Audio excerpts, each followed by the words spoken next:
में आ गई, उसकी कैफियत भी आ गई, समझ लगी ना कि जुबान देखेंगे जुबान फैली हुई है, फूली हुई है, सुकड़ी हुई है। नाखून देखेंगे फैले हुए हैं, सुकड़े हुए हैं, किस तरह से हैं। पेशाब देखेंगे काला आ रहा है, पीला आ रहा है, सफेद आ रहा है। रंग, पेशाब, जुबान, उसकी आवाज। अच्छा, अब खुश्की वाले मरीजों की आवाज किस तरह होगी?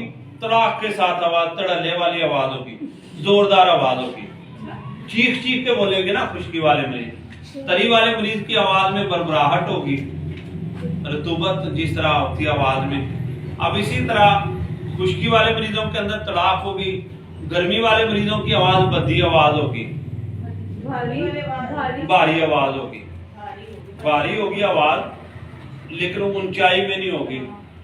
जो बलगमी वाले वो बिल्कुल ढीला सुस्त बोलेंगे, बिल्कुल सुस्त बोलेंगे।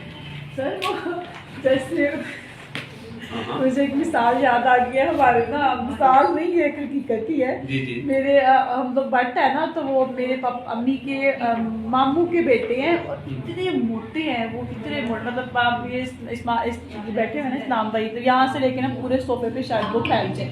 जी जी। उनकी आवाज है इतनी आहिस्ता, हाँ बड़ी सुनने वाली बात है।